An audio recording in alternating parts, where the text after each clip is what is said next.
죽었다가 살아난 사람들이 모인 곳이 교회인데 교회에서 갈등이 있다 하는 것이 이해가 되기 힘들죠.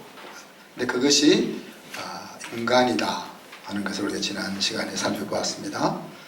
사람이 사는 곳은 어디나 문제와 갈등이 있다 하는 것을 확인하는 거죠. 그런데 이 갈등이 예루살렘 교회를 무너뜨린 것이 아니라 더욱 강하게 하던 장면을 우리가 지난주 살펴보았습니다.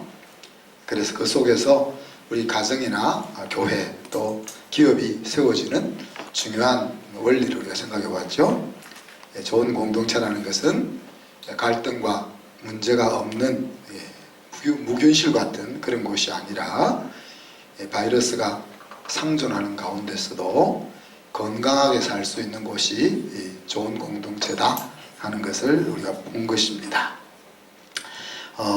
바로 그 갈등과 문제를 어떻게 대하고 어떻게 다루느냐 하는 것이 승리의 비결인 거죠. 표면으로 드러난 그 문제에서 본질을 찾아서 바로 잡는 것이 지혜였다 하는 것을 우리가 살펴보았습니다. 특히 이제 공동체 리더십이 하나님으로부터 어떤 말씀을 받아서 성도들에게 요리해서 밥을 잘 먹이냐 하는 것이 중요하다. 또 리더십이 어떤 기도를 마음에 품고 있느냐 하는 것이 그 공동체의 미래이고 또 모습이다 하는 것을 사도들도 잘 이해했고 성도들도 공감했다 하는 것을 우리가 보았죠. 그래서 여러분이 저와 교육자들을 위해서 기도해야 한다. 그리고 또 여러분이 가정과 또 직장에서 리더로서의 그 역할을 감당해야 될 때 여러분 마음속에 어떤 말씀이 있어야 될 것인지, 그리고 여러분 마음속에 어떤 기도의 제목들이 품어져야 될 것인지 하는 것들을 꼭 짚어봐야 된다 하는 것을 우리가 생각해 보았습니다. 자, 오늘은 그렇게 선출된 7명의 집사 중 한 사람의 신앙을 같이 살펴보기를 원합니다. 여러분이 항상 하는 말, 목사님이니까 그런 게 아니다 이거죠. 사도의 신앙이 아니라 살림살이를 위해서 선출한 한 사람 집사의 이야기입니다. 그것은 이제 능력 있는 성도의 모델과 같은 모습이다. 우리가 그렇게 볼 수 있겠죠. 오늘 루가는 이 스데반 집사 스데반의 모습을 세 가지로 묘사합니다. 하나님의 은혜와 권능이 충만했다. 그렇게 표현했고, 또 10절에 보니까 지혜와 성령으로 말하더라. 그렇게 표현했고, 15절에 보니까 얼굴이 마치 천사의 얼굴 같았다. 이렇게 스데반의 모습을 묘사하고 있죠. 하나님의 은혜와 하나님의 능력이 그를 이끌고 있다 하는 이야기입니다. 하나님의 은혜라 하면 하나님이 자기에게 값없이 주신 선물을 이야기하겠죠. 우리 몰래 어떤 선물을 스데반에게 주셨나? 이렇게 생각할 것 없고 우리가 또 다 가지고 있는 선물입니다. 어떤 겁니까? 하나님으로부터 죄 용서를 받는 은혜, 그죠? 그리고 죽었던 생명을 돌려받는 은혜, 그리고 충성되이 여겨서 하나님의 교회를 섬길 수 있는 기회를 주시는 그 은혜, 그런 은혜를 스데반이 마음속으로 받았을 뿐 아니라 그것이 충만했다는 이야기입니다. 여러분, 그런 은혜가 마음속에 충만하면은 어떻게 하고 싶겠어요? 내가 하나님의 은혜를 통해서 새로운 인생을 되찾았기 때문에 오늘 우리 권사님 기도회 때도 이야기했지만 나한테 중요한 VIP들을 어떻게 하면 하나님이 주는 새 인생으로 이끌어 줄 수 있을까 하는 이런 마음이 가득하게 되는 거죠. 그죠? 그런 마음을 안 먹는 사람은 성경은 뭐라고 해서 악하다 그렇게 얘기했어요. 악하다. 왜? 자기는 좋은 것 가지면서 예를 들어서 내가 가진 좋은 것을 남에게 줘라 그러면은 그런 마음이 안 들 수도 있죠. 그죠? 하나님이 나에게 10개를 줬는데 너 집에 가서 집사람한테 5개 주고 너 5개만 가져 이러면은 안 주고 싶은 마음이 있을 수도 있어요. 그런데 내가 가진 10개를 나눠주라는 게 아니고 내가 10개를 가졌으니까 다른 사람에게도 10개를 가질 수 있도록 해줘 라는 말은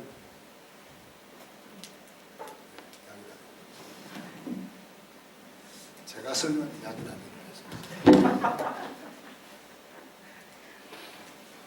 약을 다른 약을 넣어 놓는지 모르겠어요. 그러니까 내 것을 잃어버릴 것이 없는데도 남에게 그것이 가는 것을 싫어하는 것은 악하다고 성경이 얘기하는 거예요. 내 것을 주라 하면 안 줄 수도 있는데 내 것 아니고 그냥 내 것과 상관없는 것을 주라는데도 안 한다는 것은 악하다는 이야기죠. 근데 스데반의 마음속에는 새 인생을 찾아주고 싶은 그 은혜가 가득했다는 거죠. 또 하나님의 능력이 권능이 충만했다 이렇게 이야기하고 있는데 이 권능이라는 것은 애굽 이집트 나라에서 노예로 살고 있는 이스라엘 백성들을 불러내어서 하나님의 말씀을 맡은 나라 이스라엘을 세우기 위해서 행하셨던 그 모든 행동들, 능력들을 이야기합니다. 그러니까 한 나라를 세우기 위해서 하나님이 행하셨던 그 모든 권능이 스데반에게 충만했다. 그런 이야기죠. 그 말은 스데반이 그런 능력을 가졌다는 말이 아니고 하나님이 그와 같은 일을 행할 수 있는 통로가 되었다 하는 이야기죠.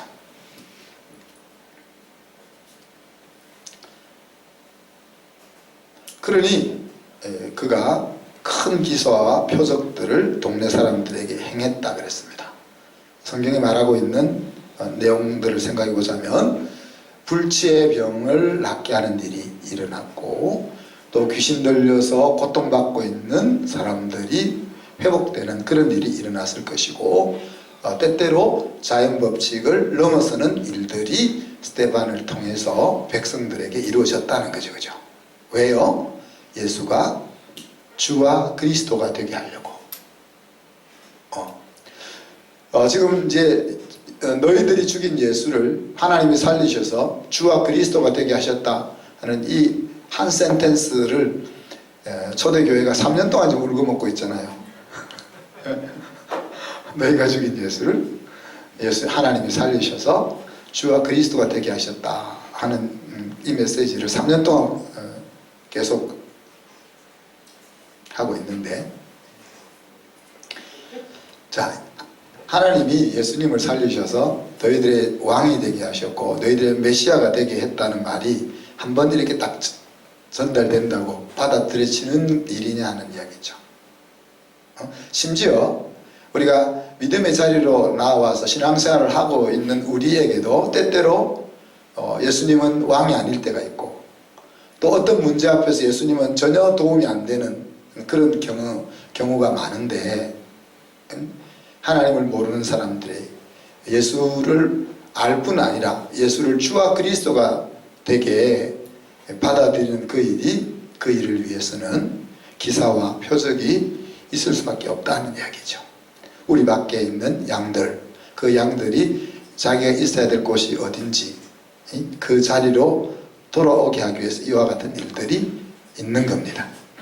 자, 그래서 스데반은 이제 헬라파 유대인들이 모이는 회당을 돌아다니는 거죠. 오늘 9절에 보니까 구레네, 또 알렉산드리아, 길리기아, 아시아에서 온 유대인들이 모이는 회당들을 찾아다녔다는 거죠.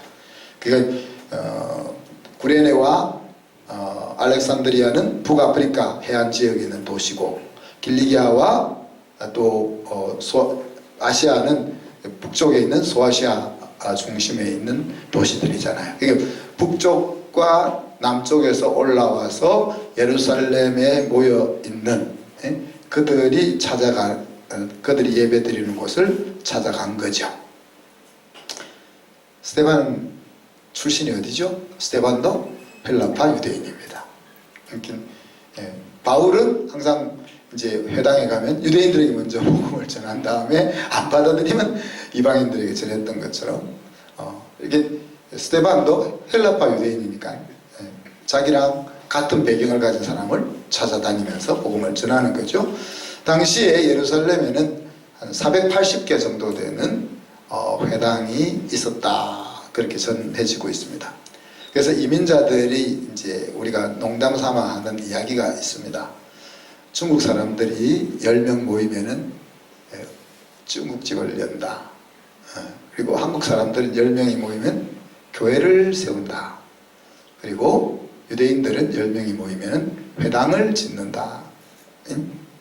그러니까 그 민족이 무엇을 중요하게 생각하느냐 하는 것들을 잘 보여주는 그런 말이라고 할 수 있겠죠. 그죠? 자, 그런데 이렇게 찾아다니면서 스데반은 지혜와 성령으로 말했다 그랬습니다. 그래서 스데반을 이길 사람이 없었다고 소개하죠. 회당에 가서 헬라파 유대인들에게 예수가 그리스도라고 증거할 때, 그러면 거기 앉아있는 유대인들이 그렇구나, 우리도 그러면 예수님을 믿어야 되겠다, 이렇게 나오겠죠. 네.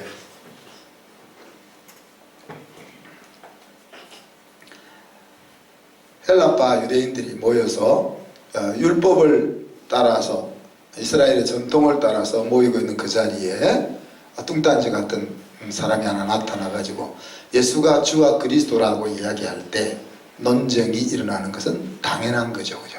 자기들이 믿고 생각하고 있는 것과 다른 이야기를 하기 때문에 충돌이 일어났다는 이야기입니다. 그래서 어떤 자들이겠어요? 여기 회당에 이렇게 모여 있는데 스데반이 너희가 죽인 예수를 하나님이 살리셔서 주와 그리스도가 되게 하셨다라고 쫙 이야기해 나갈 때 야 무슨 소리 하고 일어날 수 있는 사람이 누구겠어요? 그래도 나름 율법에 대해서는 한가닥 한다는 사람들이 있을 거 아니에요. 근데 그 사람들은 선민사상과 또 율법의 전통을 가지고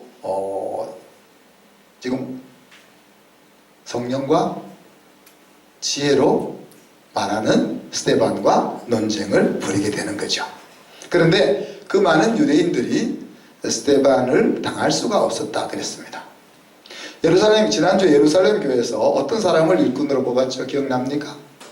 성령과 지혜가 충만한 사람, 그리고 또 백성들로부터 칭찬받는 사람들 7을 뽑았다 그랬습니다. 그 중에 스데반이 한 사람인 거죠. 자, 성령이 충만하다 그러면은 우리가 쉽게 생각하면 하나님의 뜻과 하나님의 인도하심을 전적으로 의지하고 따르는 사람, 그렇게 생각할 수 있겠죠. 그죠? 그런데 지혜가 충만하다 하면 어떤 이야기겠습니까? 야, 기도하면 돼, 그렇게 말하는 게 아니죠. 야, 어떻게 예수가 그리스도냐? 라고 이야기할 때 예수는 죽음에서 살아난, 부활하셔서 하나님 나라로 올라가셨으니까 우리가 창세전부터 죽었다 살아난 사람 본 적이 있니? 그러니 예수님은 우리 같은 선지자가 아니고 하나님이야. 그렇게 이제 다르게 이야기하면 그냥 믿어, 기도하면 돼, 그것도 몰라, 이렇게 이제 이야기하는 것이 아니라 그들이 납득할 수 있는 상식적인 언어를 가지고 복음의 진리에 대해서 소통할 수 있는 사람이다, 그렇게 우리가 생각해 볼 수가 있는 겁니다. 거기에다가 사람들에게 칭찬받는다 하는 것은 어떤 거예요? 인간성이 된 사람이다. 인간성이 된 사람이다. 어떤 사람은 똑똑하고 지혜도 있는데 같이 안 하고 싶은 사람이 있잖아요.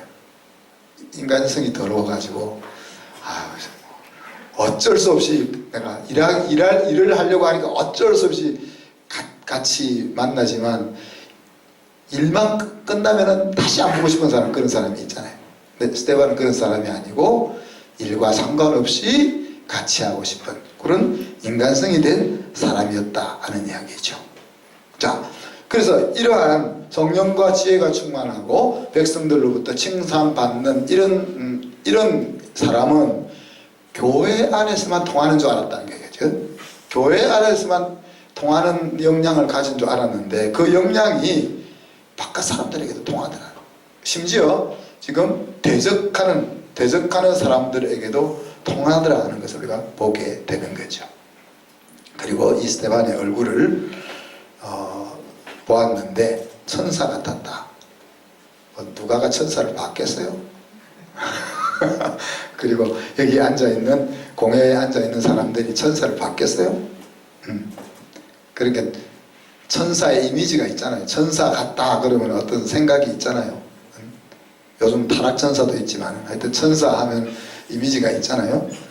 모함을 받고 있는 사내들인 공회 법정에 서 있는, 지금 모함을 받고 있는 그 현장에 서 있는 집사 스데반을 보니까 보는 사람들의 생각이, 스데반이 난 천사 같은 얼굴이야 이렇게 말하는 것이 아니고 모함을 하고 있는 그 장면을 보는 사람들의 눈에 스데반이 천사처럼 보였다는 겁니다.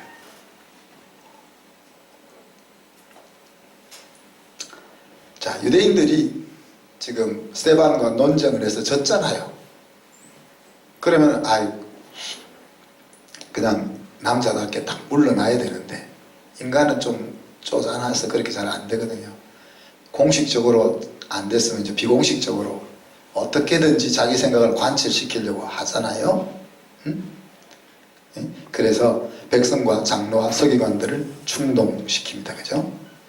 그리고 그렇게 충동시켜서 스데반을 모함하는 것을 우리가 좀 잘하고 있다 이렇게 생각할 겁니다. 그렇지만 이런 행동이야말로 진짜 어리석은 행동이죠. 스데반이 잡혀와서 사내들인 법정에 씁니다. 사내들이는 이스라엘 국회와 같은 곳이지만 많은 경우 종교재판이 이루어지는 곳이죠.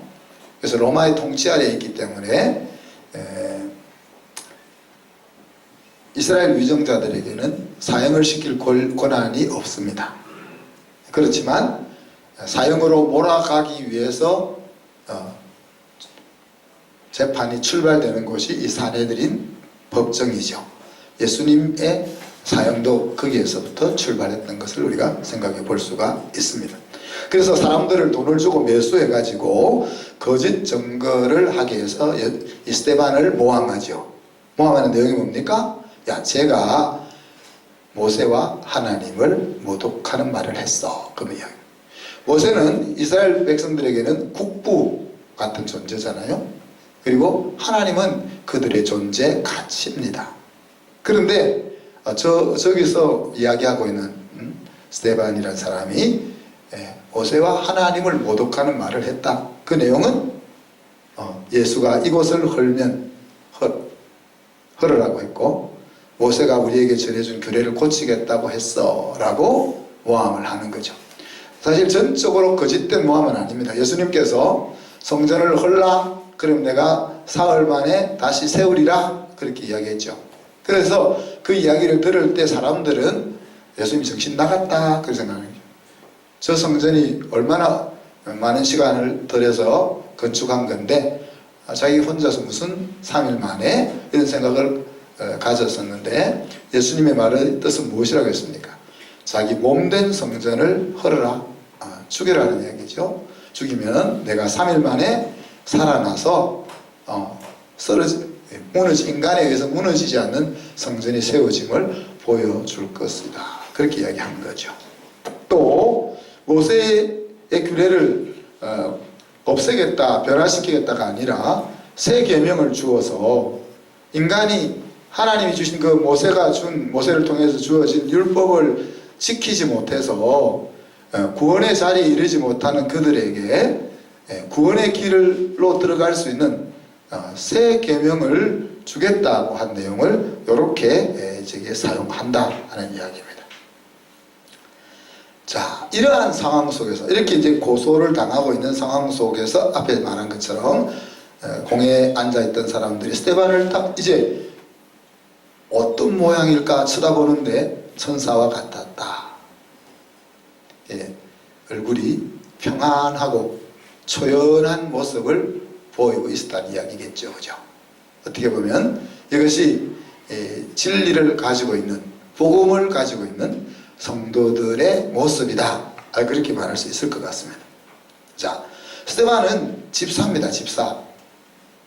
이제 여러분 다시는 목사님이니까 그 소리 안 해야 돼.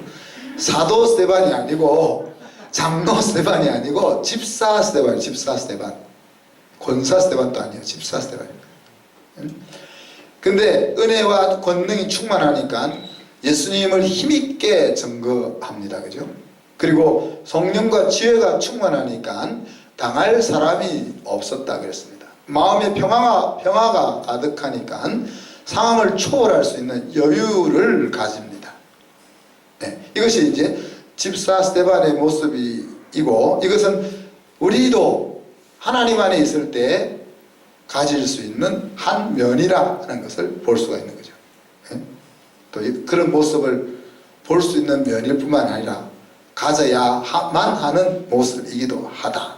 자, 그런데 그것은 한 면에서 바라본 스데반이고, 또 다른 한편에서 스데반을 바라보면 스데반은 어려움의 궁지에 놓여 있다는 사실입니다. 11절로 14절에 보면 스데반이 잘못하지도 않았는데 중상모략을 당하고 있잖아요. 예. 근데 그 중상모략 당하는 것을 하나님이 허락하고 있다, 허용하고 있다는 이야기입니다.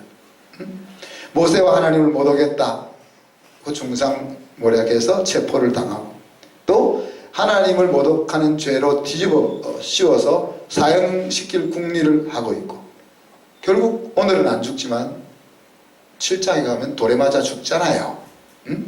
어떻게 보면 이런 비참한 모습,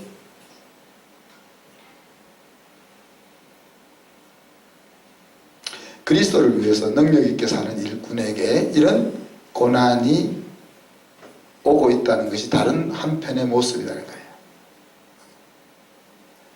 우리 사라 자매, 우리 신랑이 왔는데 좀 이런 말 하면 안 되겠는데, 그죠? 야, 예수 믿으면 좋은 줄 알았는데, 야, 예수 믿는데도 고난이 온대. 이런 말을 제가 오늘 하니까 잘 들으시고 함부로 따라오면 안 됩니다.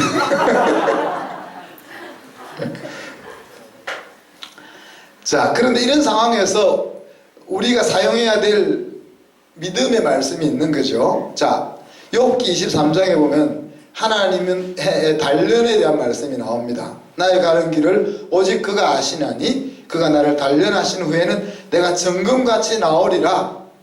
그래서 하나님이 내 인생을 향하여 내가 내 인생이 가장 빛나는 곳을 준비해 놓고 있는데, 내 인생의 가장 빛나는 곳에 가기 위해서는 가꾸어지고 갈고 다듬어져야 될 것이 있다. 근데 그 갈고 다듬어지는 과정 속에 고난이라는 것이 있다. 그 말씀을 우리가 사용해야 되는 거죠. 그죠? 자, 또 베드로 사도의 말을 따르면은 애매하게 고난받는 것이 믿는 사람이 에게는 정상적인 일이라는 거예요. 베드로전서 2장 19절 20절에 보면 애매히 고난을 받아도 하나님을 생각함으로 슬픔을 참으면 이는 아름다우나 죄가 있어 매를 맞고 참으면 무슨 칭찬이 있으리요? 오직 선을 행함으로 고난을 받고 참으면 이는 하나님 앞에 아름다우니라. 자, 우리가 하는 말은, 야, 내가 잘못한 것도 없는데 왜 내가 이렇게 애매하게 당해야 하냐? 억울해 하는데, 하나님은 야, 억울하게 당하는 것이 맞아, 그렇게 얘기하는 거야. 그죠? 바울은 또 이렇게 이야기합니다. 로마서 8장 17절에 가면 고난은 영광과 함께 오는 거야, 그렇게 얘기하죠. 자녀이면 또한 상속자 곧 하나님의 상속자요 그리스도와 함께한 상속자니 우리가 그와 함께 영광을 받기 위하여 고난도 함께 받아야 할 것이니라. 하나님이 준비한 영광을 받는 사람이라면 고난도 받는 것이 당연하다, 그렇게 이야기하는 거죠. 자, 멋있는 신앙의 모습을 보이는 스데반의 한 면과 함께 또 하나님을 위하여 살고자 하는 충성스러운 일꾼 앞에 다가오는 고난이라는 면을 우리가 같이 보아야 한다는 거죠. 그 면을 볼 때 우리는 이 말씀들을 믿음으로 붙잡아야 되는 거죠. 오늘 우리는 집사 스데반을 보고 있습니다. 이것은 모든 신앙인이 가져야 될 바람직한 모습이죠. 은혜와 권능이 충만하더라. 성령과 지혜가 충만하더라.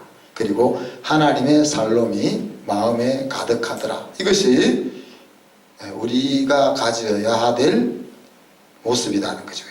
그렇지만 하나님을 믿는 성도들에게 고난이 있다 하는 것 역시 우리가 고려해야 된다.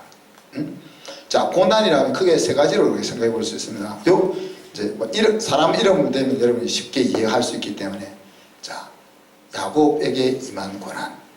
그럼 딱 무슨 고난 생각나죠? 욥에게 임한 고난 생각나죠? 그리고 오늘 이 사역자들에게 임하는 고난, 이렇게 세 가지를 생각해 볼 수 있습니다. 야곱에게 임한 고난은 무엇 때문에? 이거는 고난이라기보다도 잔머리 굴리다가 진탕 고생하는 거예요. 진탕 고생하는 거예요.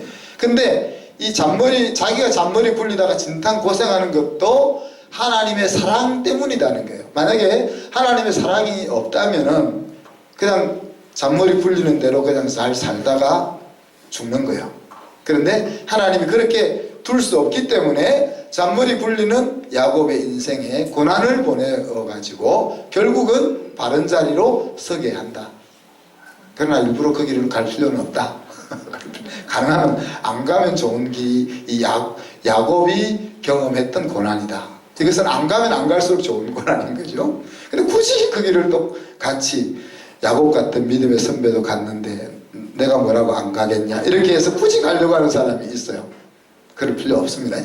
두 번째, 욥에게 임한 고난, 이것은 진짜 억울한 고난이죠. 왜? 하나님이 가만히 계시다가 걔로 괜히 욥을 자랑하고 싶어가지고 해가지고 일어나는 고난입니다. 네? 그래서 여러분, 하나님 저는 그냥 두세요. 저를 자랑 안 하셔도 됩니다. 저는 그러고 싶죠. 그죠? 그런 걱정 안 하셔도 됩니다. 자랑할 만해야 자랑하시지. 그 다음에 오늘 스데반에게 임했던 것 같은 사역자들에게 임하는 고난이죠. 근데 이것은 그리스도로 살아가는 데 있어서 필연적이다, 그렇게 얘기하는 거죠. 디모데후서 3장 12절에 보면 바울이 이렇게 얘기합니다. 무릇 그리스도 안에서 경건하게 살고자 하는 자는 핍박을 받으리라. 그러니까 우리가 하나님의 아들, 딸로, 정말 하나님의 아들, 딸로 살고 싶은 마음을 가진다면 고난은 올 수밖에 없다, 그 이야기예요. 그래서 잘 생각해야 돼. 나는 하나님의 아들, 딸보다는 그냥 하나님의 조카로 그냥 살래요. 상속은 못 받더라도 그냥 조카로 살래요. 그러면은 고난이 없을 수도 있는데, 상속자로 살려고 마음 먹는다면 고난은 필연적인 거다. 그래서 베드로는 뭐라고 합니까? 복음과 함께 고난을 받으라, 그렇게 이야기하고, 예수님과 함께 영광을 얻은 것처럼 예수님과 함께 고난도 받아라, 그렇게 이야기하죠. 욥은 하나님께로부터 우리가 축복도 받았다면 저주도 받지 않겠냐, 그렇게 생각합니다. 예수님은 부활의 영광을 얻기 위해서 십자가의 수치도 감당했습니다. 우리의 믿음의 선배 주기철 목사님은 고난을 기쁨으로 받아들였죠.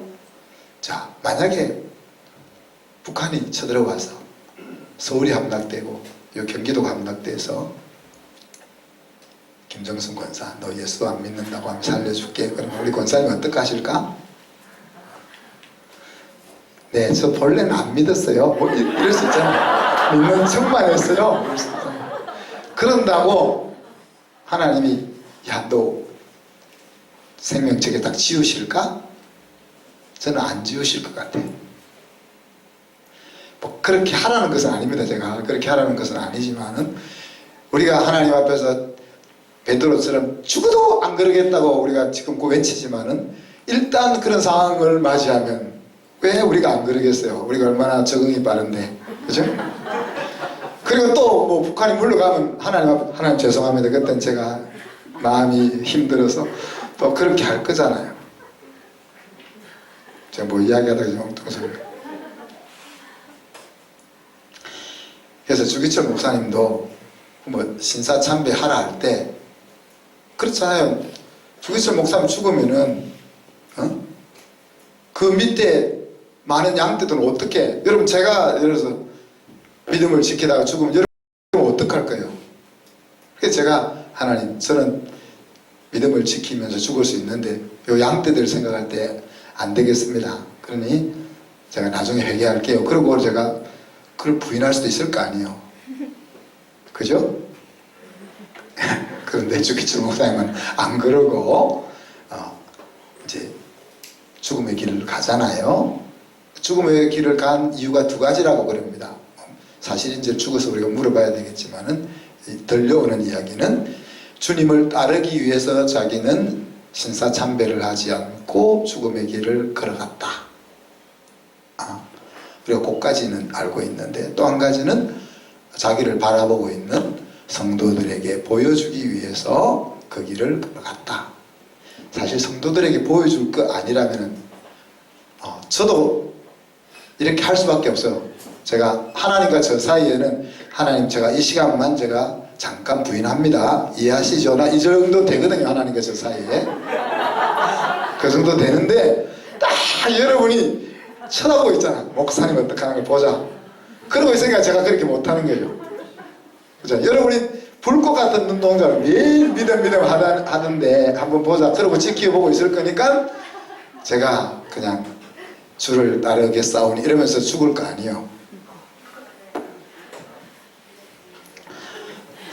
사랑하는 성도 여러분, 하나님과 함께 하는 집사 스데반의 멋진 모습은 저와 여러분의 것입니다. 그죠?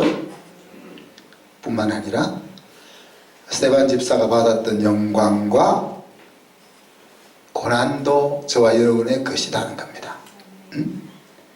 참된 영광은 고난을 지나면서 우리의 것이 됩니다.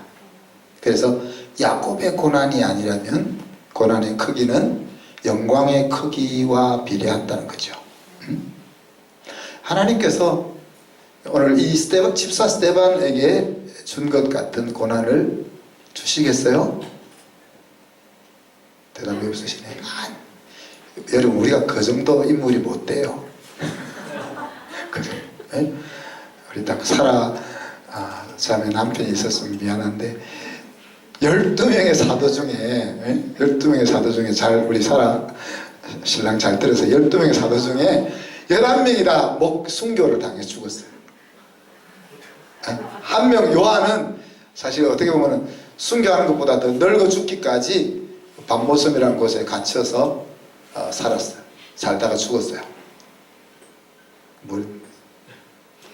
그렇다. 그렇다. 그 뒤는 제가 말 안 하겠습니다. 근데 하나님이 저와 여러분에게 그런 길은 안 줄 것 같아요. 우리가 그만한 인물은 안 되는 것 같아요. 우리를 아시기 때문에. 우리 안은정 원사님, 내가 자꾸 시키면 자기 참사랑 교회 간다 그러잖아. 그게 내가 뭐 시키는 거지? 자, 그렇지만 우리가 오늘 스데반 집사가 만났던 그런 고난까지는 몰라도 예수님 때문에 손해보는 정도는 있어야 한다는 거예요. 예수님 때문에 여러분 친척들과 만났을 때 희생 좀 해야 된다는 말이에요. 안 믿는 친척들 앞에서. 예수님 때문에 인생을 살면서 어려움이 있어야 돼요. 예수님 때문에 눈물 흘리는 일들이 있어야 된단 말이에요. 우리의 믿음이 스데반 집사처럼 되지 못하기에 하나님이 우리를 돌에 맞아 죽는 그런 고난을 허락하실 리는 만무하지만 그렇지만 우리가 이 땅을 살면서 예수님 때문에 당하는 손해는 사도 바울은 로마서 8장에서 이렇게 이야기합니다. 생각한데 현재 고난은 장차 우리에게 나타날 영광과 좋게 비교할 수 없다. 사도 바울도 스데반 집사보다 더한 고난을 받았잖아요. 그런데 그 고난을 묵상하면서 야, 하나님이 나에게 도대체 얼마나 큰 영광을 주시려고 이렇게 나를 몰아붙이나 이런 생각을 했다는 거죠. 그리고 여기 써 있는 것처럼 모든 것이 합력하여 선이다. 그렇게 생각하면 궁극적으로 성도가 당하는 고난이 아닌 거죠. 그죠? 더 큰 영광을 얻게 하는 길이 고난이라는 이야기예요. 그래서 이런 생각들이 오늘 우리가 집사 스데반을 살펴보면서 우리의 마음속에 받아들여졌으면 좋겠어요. 그러면 우리는 세상이 감당치 못할 사람이 될 수 있습니다. 세상에 속해서 살고 있지만 선한 영향력을 미치며 사는 사람이 될 수가 있습니다. 그리고 하나님을 기쁘시게 하는 사람이 될 수가 있습니다. 아무쪼록 집사 스데반이니까 이제 아직 오늘 정수영 이제 나는 아직 집사 아닌데 그렇게 할 수 있는데 곧 집사가 될 겁니다. 그죠? 다 뭐 집사가 될 거잖아요. 다 집사가 사라자매도 집사가 될 건데 제가 이번 주에 된다는 건 아니고 언젠가는 될 텐데 그래서 집사 스데반을 우리가 살펴보면서 우리 모두가 그 자리에 설 수 있기를 주님의 이름으로 축복합니다. 이 시간 우리가 짧게 기도할 때 예수님 때문에 조금이라도 손해볼 수 있는 인생이 되게 해주십시오. 이렇게 한 목소리로 기도합시다.